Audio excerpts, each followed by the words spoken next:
Fala pessoal, tudo bem? Aqui é o Olavo. Hoje nós vamos falar de um homem que era o homem mais insignificante da família dele, que era o mais novo, né? Era o homem mais insignificante da família dele, certo? A família dele era a família mais insignificante de toda a comunidade que ele vivia. Haviam várias tribos. A tribo dele era a tribo mais insignificante, ou seja, era menor. Insignificante nesse sentido de menor, de tamanho, tá? E esse homem, tá, é tomado por Deus. Deus pega esse cara e transforma esse cara no líder que liberta o povo todo da escravidão. Vamos falar um pouco hoje de Gideão. Tá? O que Gideão nos mostra, nos ensina nesse capítulo de Juízes 8. Capítulo que é muito atual. Faz muito parte do nosso cotidiano, da nossa vida. Esse capítulo nos ensina que nós precisamos orar e a todo momento vigiar para que não caiamos na tentação da autossuficiência. Beleza? E mais, esse capítulo mostra que, às vezes, a aparente vitória, a aparente grande vitória que tivemos se torna uma grande armadilha, uma armadilha muito maior do que a vitória que nós tivemos. Beleza? É isso que nós vamos falar hoje aí no capítulo de Juízes 8. Beleza, pessoal? Vamos nessa? Pessoal, o capítulo de Juízes 8, ele precede o capítulo 7, né? Ele vem depois do 7, naturalmente. No capítulo 7, você leu que Gideão teve uma vitória espetacular, né? Deus fez com que ele tivesse uma vitória. Com 300 homens ele enfrentou milhares e ele venceu. E isso gerou burburinho, né? No capítulo 8 ele é confrontado, né? Pô, você foi lá, não chamou a gente e tudo mais. E aí ele responde. Logo depois o povo o honra, né? O diz, pô, não, tá bom, você realmente fez, o que você fez é imensurável, tudo mais. Ele continua enfrentando inimigos, perseguindo os reis lá daquelas terras para matar esses reis, para acabar com esses reis, como havia sido ordenado por Deus. E num determinado momento ele descobre, né, entre outras coisas, né, eu convido que você leia lá o capítulo para que você também tenha as reflexões que eu tive a oportunidade de ter, e você tenha as suas opiniões com relação a isso, o quanto que isso toca no seu coração, né?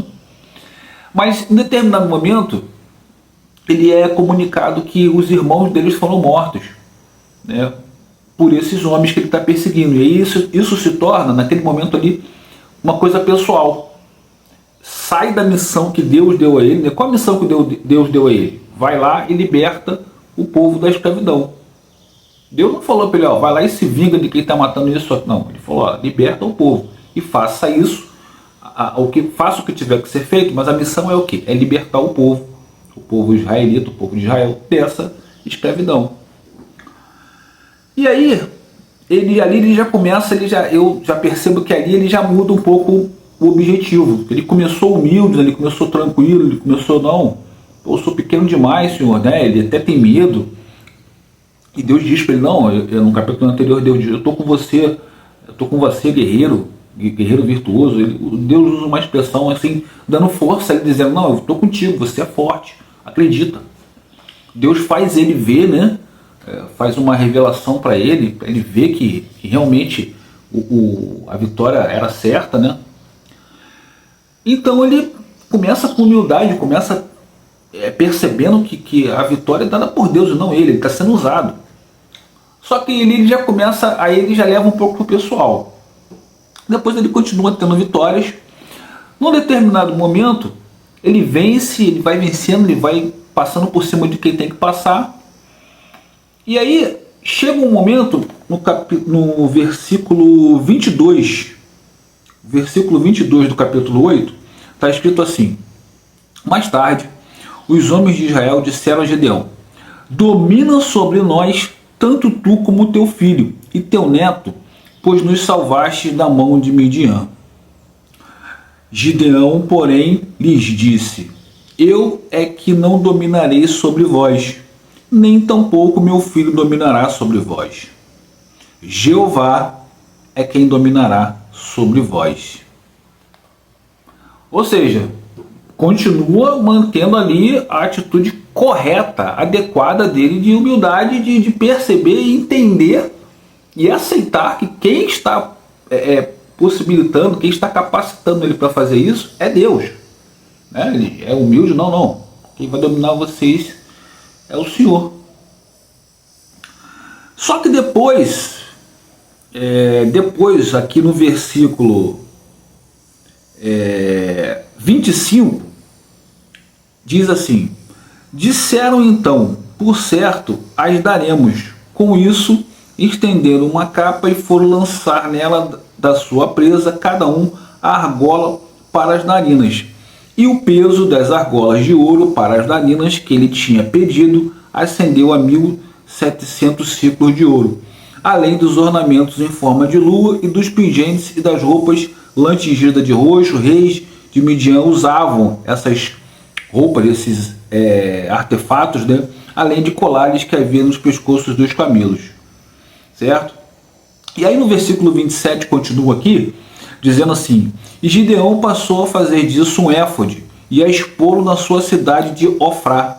E toda Israel começou ali a ter relações imorais com o mesmo, de modo que serviu de laço para Gideão e para a sua casa. Olha aí a armadilha. O que acontece? Gideão, ele a princípio ele recusa, né? Ele recusa a ser nomeado rei, né? Ele reconhece que rei é Deus, só que ele começa a viver como rei. Por quê? Porque ele pede, né? Ele pede que o povo daquele local tirasse o ouro que ele tinha, lhe desse ouro, lhe desse bens, né? daquele povo, coisa que Deus já havia falado para ele não fazer. E aí, mais ainda, ele manda produzir um artefato que faz o povo adorar esse artefato, ou seja, o povo se prostitui, o povo começa a adorar um artefato que não leva a Deus, certo? Esse artefato é um artefato que adora o orgulho, adora a Gideão e não a Deus. Perfeito?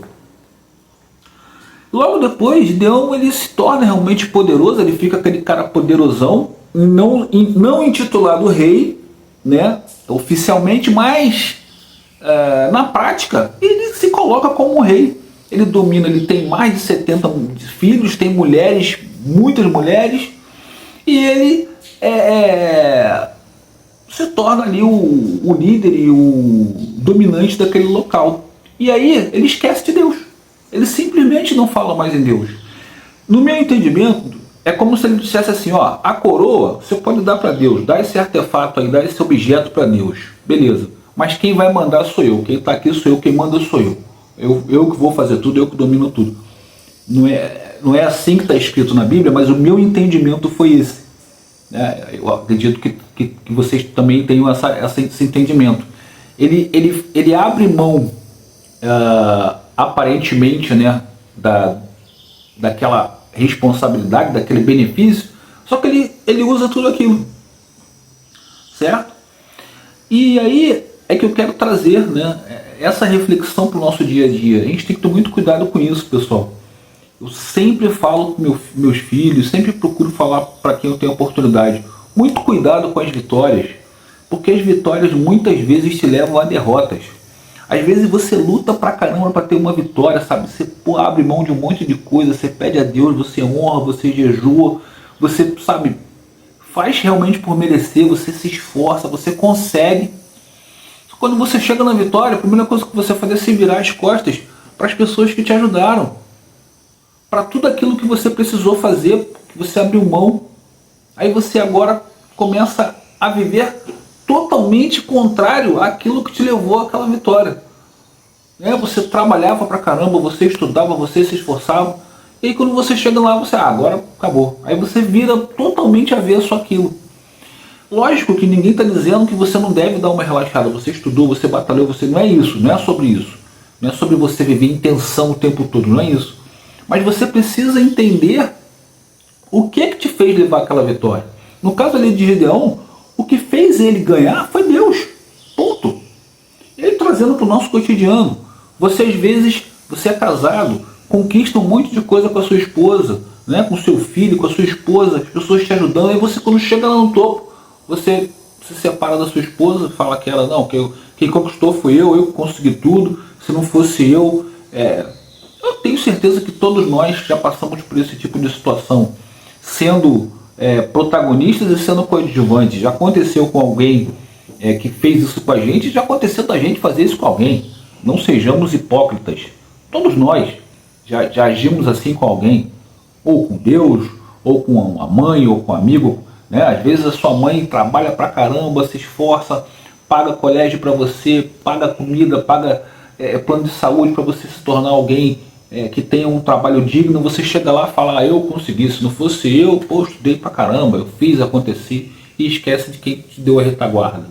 Muito perigoso, muito importante que a gente perceba, que a gente entenda, principalmente quando a gente está aqui, a Bíblia, tá, pessoal, quando a gente começa a ler e entender e a conhecer e a ter consciência do que está ali, fica difícil de você se isentar de erros ou se omitir ou dizer que veja bem, não é bem isso. Não, cara, Deus está vendo o que tem dentro do teu coração, Ele sabe, Ele está vendo que você mudou.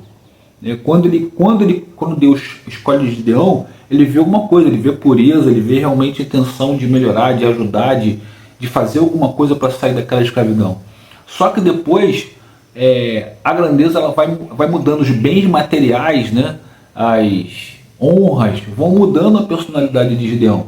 E aí pode ter dois motivos. Pode ser que ele fosse assim e isso se despertou, ou pode ser que ele não fosse assim e que isso tenha mudado ele, tenha atrapalhado ele. Pode ser que ele morre, né? Isso não está dito na Bíblia. Pode ser que ele se arrependesse, pode ser que ele dissesse, caramba, eu não era por aí. Isso não era o que dizia o estilo de vida dele, né? O estilo de vida dele com muitas mulheres, com muita ostentação e tudo mais, não era isso. Para você ver a que ponto chegou, ele tem um filho e ele coloca o nome desse filho de Abimeleque. E na tradução, Abimeleque significa filho do rei. Ou seja, eu sou filho do rei. É como se meu pai colocasse meu nome é Abimeleque. Esse nome significa que eu sou filho do rei. Meu pai é o rei. Entendeu? Para você ver como ele deixa subir, né? Subiu nas tamancas, né? Subiu no salto alto, como diz a gíria. Beleza, pessoal? O capítulo de hoje foi esse. Vamos tomar cuidado com as nossas vitórias. A gente precisa, pessoal, o melhor antídoto para isso é orar. Orar e vigiar. A gente tem que estar sempre orando, a gente está sempre vigiando, procurando tomar cuidado, sabe, quando querem honrar a gente demais, né? Quando quer o doutor, isso, você, isso. A gente tem que dar glórias ao Senhor. As glórias são todas dele. Um amigo meu que sempre diz, né? Todas as glórias ao Senhor. Nós somos usados por Ele. Claro, temos sim a nossa importância e Ele reconhece isso. Mas não somos melhores do que ninguém por isso. Assim como também não somos piores. Certo? Então vamos procurar fazer o nosso melhor, mas entendendo, honrando e acreditando quem nos capacita para fazer, Deus. E é isso que a gente vem todos os dias aqui, humildemente aqui, procurar ler, procurar incentivar outras pessoas que também leiam, que também procurem entender e refletir e praticar no dia a dia a palavra de Deus. Por isso que eu peço a você que, se você ficou até aqui, você, por favor, se inscreva no canal. Inscreva no canal, tá? É de graça, você não paga nada e você vai estar me ajudando bastante a divulgar a palavra de Deus. Ative o sininho de notificações, aí você vai ser avisado, tá? Todos os dias que nós fizermos vídeos, o YouTube vai te avisar. Compartilhe com um amigo seu, amiga sua que também gosta desse tipo de conteúdo. Deixe o seu comentário, tá? O seu testemunho, o seu depoimento, a sua crítica, a sua sugestão vai ser muito bem-vinda de forma inteligente, tá?